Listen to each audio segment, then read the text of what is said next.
Back to my YouTube channel which is आपके blog. मैं हूँ पूनम। आज का ब्लॉग ऐसे स्पेशल है कि अब मेरा 9th मंथ चल रहा है और ड्यू डेट बिल्कुल ही नियर है। आई थिंक सो 1-1.5 हफ्ते के अंदर ही चीज़ें हो जाएंगी और है खुश भी हूँ मैं। इस टाइम मेरी जो सिचुएशन चल रही है वो है थोड़ी सी ठीक नहीं है, क्योंकि मेरा पेट वही है, फुल रहता है। यूजुअली मुझे थकावट ज़्यादा हो रही है, बोलने में भी थोड़ा सा प्रॉब्लम हो रही है। फेस आप मेरा देख सकते हैं कितना चेंज हो चुका है। इस बीच मैंने व्लॉगिंग बहुत कम करी है अपने ड्यूरिंग माई प्रेगनेंसी, और ये जो व्लॉग है मैंने सब पहले शूट कर लिए। अब ये व्लॉग जो आप देख रहे हैं ये मैंने मार्च के लास्ट 30 मार्च को शूट किया है, क्योंकि मैं सब कुछ अपनी आफ्टर डिलीवरी ही पोस्ट करना चाहती हूँ। आज का वीडियो थोड़ा सा फन वीडियो होने वाला है। आज की वीडियो ज़रूर रहता है कि बेबी का जेंडर क्या होगा, क्या हो सकता है, ये तो हमें पता नहीं होता। हम इसके लिए एक जेंडर हम लोग एजम्पशंस लगाते हैं कि ऐसा दिख रहा है। जो ओल्ड टेल्स होती हैं, जो दादी नानी के टाइम कही जाती हैं कि ऐसा हो सकता है तो बॉय होगा, ऐसा होगा तो गर्ल होगी, तो हम भी ये चीज़ें सोच सकते हैं और इसके बारे में अज्यूम कर सकते हैं। तो ये कहाँ से फ़न है पूरे तरीके से। देखिए, मेरे लिए दोनों ही चलेंगे, लेकिन जो मैं अज्यूम कर रही हूँ मैं आपके साथ शेयर करना चाहती हूँ। आप ही अगर प्रेग्नेंट हैं या होने वाले हैं तो इस तरह का आपको शायद ये सब चीज़ें समझने में हेल्प भी करे और अच्छा भी लगता है। और ये एक सरप्राइज़ भी हो जाता है कि आप डिलीवरी पर आपको क्या दिखने वाला है, या आपको बेबी बॉय मिलता है या बेबी गर्ल। तो मैं मेरे अगर सिम्टम्स की बात करूँ तो जैसा मैंने अपनी फर्स्ट वीडियो में आपको बताया था कि मेरे दोनों प्रेगनेंसी में अनाइशा और इस प्रेगनेंसी के अंदर बहुत डिफरेंस था। फर्स्ट प्रेगनेंसी में मेरी फर्स्ट प्रेगनेंसी 6 मंथ तक मैं वर्किंग भी थी। अभी भी मैंने ट्यूशन ख़त्म करें, अब 30 मार्च मेरा लास्ट था, तो काम मैं दोनों में करती रही। लेकिन हाँ, मैं की प्रेगनेंसी के टाइम, मेरी फर्स्ट प्रेगनेंसी में मैं थोड़ा सा लेज़ी ज़्यादा रहती थी। मेरा बीबी ऑलमोस्ट बहुत डाउन रहता था, मुझे नींद बहुत आती थी। मैं काम करती रहती थी बट मुझे नींद बहुत आती थी। और दूसरी प्रेगनेंसी मेरी, मैं थोड़ा अलर्ट रही हूँ। इस प्रेगनेंसी में मुझे नींद कम आती थी और मतलब ठीक थी। ये प्रेगनेंसी मेरी अच्छी रही ना, मुझे वॉमिटिंग हुई एक बार भी, मुझे एक सिंगल टाइम वॉमिटिंग नहीं रही। और अगर देखा जाए तो उसमें बहुत से सिम्टम्स हैं जो मैं आपके साथ शेयर करूंगी, जैसे कि और कुछ नहीं है इस वीडियो का मोटिव। किसी भी तरह के जेंडर को मैं प्रिसाइज और एम्फेसाइज नहीं कर रही हूँ। जैसे कि ये पहला वीडियो है, मैंने सब सिम्टम्स लिखे हुए हैं ताकि मैं कुछ छूट ना जाए, मुझसे भूल ना जाऊँ मैं। तो मिकी के टाइम मैंने ये सब नहीं किया था, क्योंकि मैं उस टाइम मेरा सोशल मीडिया अकाउंट नहीं था और मैं एक्टिव भी नहीं थी। तो इस बार जो ये मीडिया अकाउंट है मेरा, इसमें मैं ये चीज़ें मैंने भी देखी, मैंने कई वीडियो देखी हैं, तो उसके अकॉर्डिंग मैं भी खुद को जज कर रही हूँ कि जैसा कहा जाता है कि अगर आपके टमी में अगर आप बेबी बॉय को बर्थ कर रहे हो तो आपके यूरिन का कलर ज़्यादा येलो रहता है, थोड़ा ज़्यादा येलो रहता है।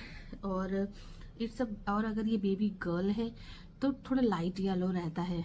तो मेरे डॉटर के टाइम मेरे यूरिन का कलर थोड़ा लाइट येलो था और इस टाइम मेरे यूरिन का कलर ज़्यादा येलो है।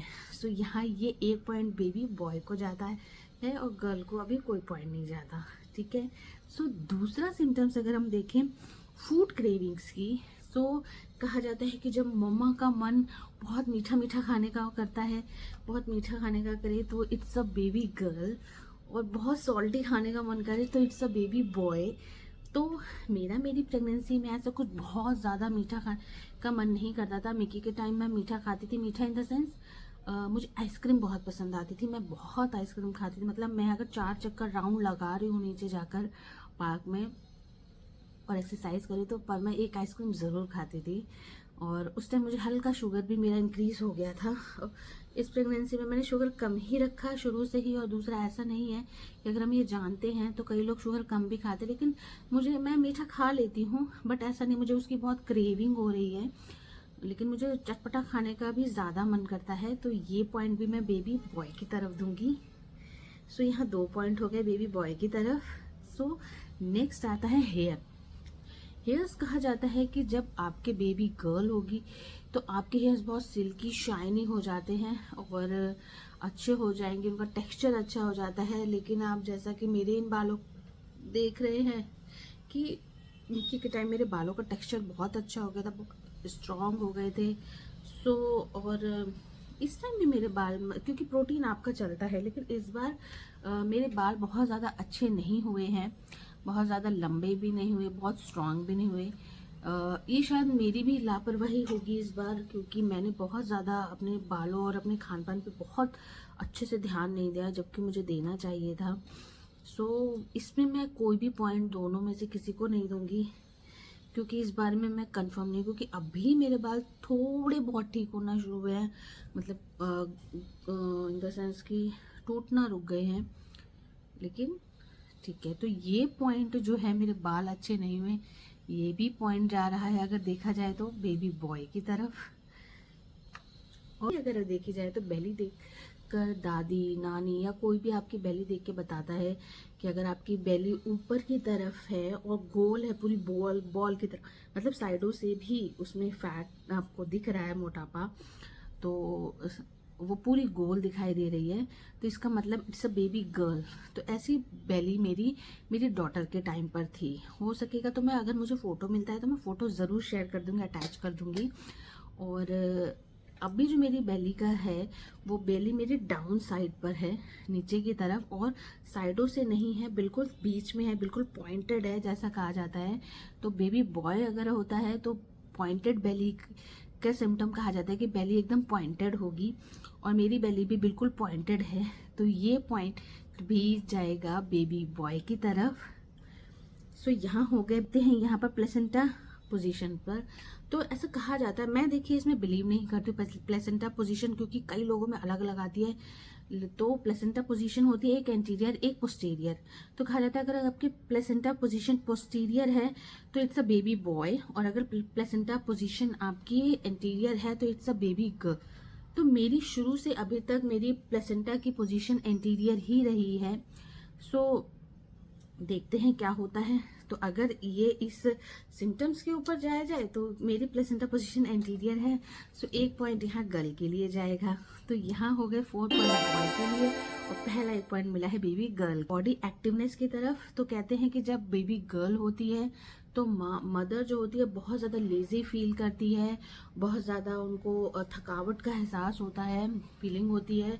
और बेबी बॉय के टाइम पर बहुत ज़्यादा एक्टिव फील करती है बॉडी। तो ऐसा अभी मेरी इस प्रेगनेंसी में रहा है, और मिक्की के टाइम, मेरी फर्स्ट प्रेगनेंसी में मैं बहुत लेजी फील करती थी, बहुत ज़्यादा नींद आती थी मुझे। सो ये पॉइंट जाएगा बेबी बॉय की तरफ। तो 5 पॉइंट्स हो गए बेबी बॉय के, और 1 पॉइंट हो गया बेबी गर्ल का। ठीक है, तो कहते हैं कि अगर आपका फेस प्रेगनेंसी के अंदर एकदम आपको बहुत एक्ने होते हैं, आपकी छाइयाँ पड़ जाती हैं, फेस डल हो जाता है, तो इट्स अ बेबी गर्ल। की लड़कियां जो है अपनी मदर की खूबसूरती छीन लेती हैं, या उसको उनका निखार ले लेती हैं। तो मैं बिलीव तो नहीं करती हूँ, लेकिन हाँ, अगर ये ओल्ड ट्रेल्स के सिम्टम्स पर जाएं तो ऐसा है। तो मेरी बेटी के टाइम मेरा फेस डल था काफ़ी, इस टाइम भी मेरा फेस ऐसा ही रहा है, एक्ने भी रहे हैं मुझे। लेकिन ये भी कहा जाता है कि बेबी बॉय के टाइम पर आपके फेस पे बहुत एक्ने होते हैं, तो ये दोनों टाइम रहा है मेरे को। तो बेबी बॉय और बेबी गर्ल के टाइम मेरे फेस पर एक्ने दोनों टाइम रहे हैं, मेरी बेटी के टाइम भी मेरे फेस पे एक्ने रहे हैं। लेकिन डलनेस उस टाइम मेरे फेस पर ज़्यादा थी, इस टाइम थोड़ी कम है। मतलब जब मैं ठीक फील करती हूँ तो कुछ टाइम ठीक रहता है, अदरवाइज नहीं तो फिर से मेरा फेस डल हो जाता है। तो ये पॉइंट मैं दोनों में से किसी को भी नहीं दूंगी, तो यहाँ दोनों को 0। सो आते हैं हम लोग बेली लाइन की तरफ, जो हमारे बेली से होते हुए एक लाइन सीधी ऊपर की तरफ आती है, जिसे कहा ब्लैक कलर की एक लाइन आती है, ब्लैक ब्राउनिश कलर की। अगर वो लाइन नीचे बेली से लेकर नीचे, मतलब बेली के नीचे से लेकर स्टार्टिंग से आपके स्टमक से लेकर ऊपर तक आती है, और पूरी सीधी आ रही है, तो इट्स अ बेबी बॉय। और अगर वो टेढ़ी मेढ़ी से बेली बटन पर आकर रुक जाती है, या ऊपर आने पर टेढ़ी मेढ़ी हो रही है, तो इट्स अ बेबी गर्ल। तो मेरी बेटी के टाइम ये लाइन सिर्फ मेरे बेली बटन तक थी, और वो तो मिक्की थी। और इस टाइम जो मेरी बेली लाइन है वो है ऊपर तक पूरी बिल्कुल सीधी आई है, और डार्क है। तो देखते हैं क्या होता है। तो ये पॉइंट जाता है बेबी बॉय की तरफ। फिर आते हैं हम वॉमिटिंग सिम्टम्स पर, कि अगर आपको बेबी गर्ल होगी तो आपको वॉमिटिंग बहुत होती है, बहुत ज़्यादा आपकी तबीयत ख़राब सी लगती है, आपको छोटी छोटी चीज़ों में वॉमिटिंग आने लग जाती है। और अगर बेबी बॉय होता है तो वॉमिटिंग के सिम्टम्स कम होते हैं, पर ऐसा मैंने कई लोगों में देखा है जिनके बेबी बॉय भी होते हैं तो उन्हें बहुत ज़्यादा वॉमिटिंग होती है, जैसे 7 मंथ में स्टार्ट हो जाती है। पर मेरे साथ अगर देखा जाए तो मेरी फर्स्ट प्रेगनेंसी में मिक्की जब मेरे स्टमक में थी तो मुझे वॉमिटिंग के इशू 2.5 से 3 महीने के बीच स्टार्ट हुए थे और 4 मंथ तक रहे थे। एक महीना था मुझे, और वॉमिटिंग थी मुझे अच्छी खासी। कुछ भी खाने पे, ट्रैवल करने में मुझे वॉमिटिंग हो जाती थी, और खाने की स्मेल, बहुत चीज़ों की स्मेल मुझसे बर्दाश्त नहीं होती थी। लेकिन इस बार मेरी इस प्रेगनेंसी में मुझे वॉमिटिंग जैसा लगता था, बट मुझे एक भी सिंगल वॉमिटिंग नहीं हुई है। सो ये पॉइंट अगर वॉमिटिंग के अकॉर्डिंग जाए कि बेबी बॉय होने पर आपको वॉमिटिंग नहीं आती है, तो ये पॉइंट जाता है बॉय की तरफ। सो यहाँ बेबी बॉय के लिए हो गए। हम लोग मूवमेंट्स की तरफ कहते हैं कि अगर बेबी की मूवमेंट्स आपकी लेफ्ट साइड ज़्यादा रहती है तो इट्स अ बेबी गर्ल, और अगर बेबी की मूवमेंट राइट साइड ज़्यादा है तो इट्स अ बेबी बॉय। तो मूवमेंट्स देखिए कहीं भी हो सकती है बच्चे की। सो मिक्की के टाइम मेरी मूवमेंट्स जो है मुझे पूरे पेट में ही महसूस होती थी बहुत ज़्यादा। और स्लीपी पोजीशन अगर देखी जाए कि स्लीपी पोजीशन आपकी कैसी रहती है, आपको कहाँ किस साइड सोना पसंद है, तो कहते हैं कि अगर बेबी बॉय होता है तो आपको राइट साइड सोना ज़्यादा अच्छा लगता है, और बेबी गर्ल हो तो लेफ़्ट साइड सोना ज़्यादा पसंद आता है। सो मिक्की के टाइम में लेफ़्ट साइड ज़्यादा कंफर्टेबली सो पाती थी। अगर मैं कंपैरिजन करूं, और इस बार इस प्रेगनेंसी में मैं राइट साइड ज़्यादा कंफर्टेबल होकर सो पाती हूँ instead of right side, left side. और मूवमेंट की देखें तो मूवमेंट स्टार्टिंग में मुझे थोड़ा लेफ्ट में फील होता था, लेकिन अब जब से बहुत अच्छे से बच्चा 6 मंथ के बाद घूमने लगता है बहुत ही अच्छी पोजीशन में, तो मुझे पूरी की पूरी पोजीशन अपनी जो है बच्चे की, बेबी की मूवमेंट जो है वो सिर्फ राइट साइड पर ही फील होती है अच्छी खासी। सो ये पॉइंट जाएगा बेबी बॉय की तरफ, क्योंकि मूवमेंट मेरी राइट साइड पे फील हो रही है। और नेक्स्ट आते हैं हार्ट बीट पे। तो कहते हैं कि अगर हार्ट बीट जो है 140 से अबव है, 140 से 150 से अबव जाती है तो इट्स अ बेबी गर्ल, और अगर 140 या उससे थोड़ा सा नीचे आती है तो इट्स अ बेबी बॉय। तो स्टार्टिंग में मेरे बेबी की भी मिकी के टाइम भी अप ही रहती थी उसकी हार्ट बीट जो है। और मैंने फ़ैन बंद कर रखा है इसलिए मुझे थोड़ी बहुत स्वेटिंग भी हो रही है। फ़ैन इसलिए बंद कर रखा है क्योंकि फिर वो पंखे की आवाज़ आएगी, और बाहर भी कुछ मशीनें चल रही हैं उनकी भी साउंड आ रही है। तो मिक्की के टाइम भी मेरी हार्ट बीट जो है, बेबी की हार्ट बीट जो है वो 150, 155, 160 ऐसे ही रहती थी। और ये वाली भी स्टार्टिंग में ऐसे ही थी हार्ट बीट। ये 7 मंथ अप्रॉक्सीमेटली 7-6 मंथ से 140, 142, 144 ऐसे रहती है। बट इसमें हार्ट बीट का मुझे नहीं लगता कोई ऐसा काम रहता है हार्ट बीट, क्योंकि कई मैंने मेडिकल रिपोर्ट्स ऐसी पढ़ी हैं कि जिनके अंदर हार्ट बीट डिपेंड नहीं करती है बच्चे के जेंडर के ऊपर। बट अगर ट्रेल्स की बात करें तो ये पॉइंट अगर हम देना चाहें according to the heart beat, जो अभी मेरी 7th मंथ या 6 मंथ से कॉन्टिन्यूसली जो भी अल्ट्रासाउंड या जिसमें हार्ट बीट डॉक्टर चेक करते हैं उसके अकॉर्डिंग आ रही है, तो वो पॉइंट जाएगा बेबी बॉय की तरफ। और लास्ट आते हैं हम, एक टेस्ट होता है अगर आप घर में ऐसे टाइम पास करना चाहते हो फन में, तो एक सोडा टेस्ट होता है, मतलब बेकिंग सोडा या बेकिंग पाउडर लेकर आप ये टेस्ट कर सकते हैं। अपने अर्ली मॉर्निंग का यूरिन ले लें और एक कोई ग्लास ले लें कांच का, शीशे का, ठीक है, उसमें आपको दिखना चाहिए, तो उसमें आप थोड़ा सोडा ले लें। जितना आप सोडा ले रहे हैं उतने ही अमाउंट में आपका अर्ली मॉर्निंग का यूरिन ले लें उसके अंदर। अगर वो जैसे ही यूरिन डालने के बाद अगर उसमें बबल्स आते हैं और ऊपर वाइट कलर के प्रेसिपिटेट आते हैं, बबल्स आने शुरू हो जाते हैं, तो अज्यूम किया जाता है कि इट्स अ बेबी बॉय। और अगर बबल्स नहीं आते, बिल्कुल प्लेन रह जाता है वो यूरिन सोडे के साथ भी, बेकिंग पाउडर या बेकिंग सोडे के साथ, तो वो इट्स अ बेबी गर्ल। तो आप ये टेस्ट कर सकते हैं। ये टेस्ट मैंने मिकी के टाइम भी ट्राई किया था, और उस टाइम हम तो पता ही था, हम क्योंकि हम दुबई में थे तो वहाँ तो जेंडर बता देते हैं। तो ये टेस्ट मेरा वहाँ सही आया था, मैंने जब किया था तो गर्ल के अकॉर्डिंग ही, मतलब गर्ल का ही आया था। इस बार मैंने टेस्ट किया है तो इस बार पॉइंट जाता है बेबी बॉय की तरफ, क्योंकि इस बार बबल्स आए थे। सो देखिए मैं जेंडर बिल्कुल भी नहीं जानती हूँ, और मैं इसमें किसी को ये नहीं कहती हूँ कि आप मेरी वीडियो से आप जेंडर फाइंड आउट करने को मैं आपको कह रही हूँ। ये सिर्फ जस्ट अ फन वीडियो है, सिर्फ और सिर्फ फन के लिए मैं ये वीडियो बना रही हूँ। आप भी अपनी प्रेगनेंसी एंजॉय करना चाहते हैं, थोड़ी सी सीक्रेटिव और सस्पेंस वाली रख सकते हैं, तो इसमें आपको मज़ा आएगा। अब देखते हैं, ये वीडियो तो मैंने बना लिया है, तो इसमें अधिकतर ज़्यादातर पॉइंट अगर देखे जाएँ तो हम किसे मैंने आपके साथ अभी यहाँ पर अप्रॉक्सीमेटली 12 सिम्टम्स 12 सिम्टम्स अपने 12 सिम्टम्स या 12 तरह के एजम्पशंस आपके साथ शेयर करी हैं।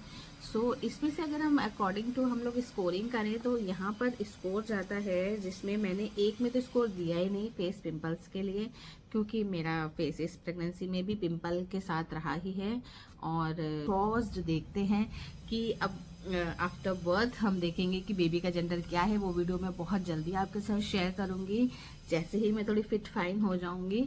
इस वीडियो को देखिए और किसी भी तरह के जजमेंट मत कीजिएगा, ये सिर्फ फन वीडियो है। और वीडियो को लाइक करें, चैनल को सब्सक्राइब करें और ज़्यादा से ज़्यादा वीडियो को शेयर करें। और फिर मिलते हैं आपसे नेक्स्ट वीडियो में, और मेरे लिए मेरे बेबी के लिए प्रे करें कि सब कुछ बहुत अच्छे से हो जाए। और बाय बाय।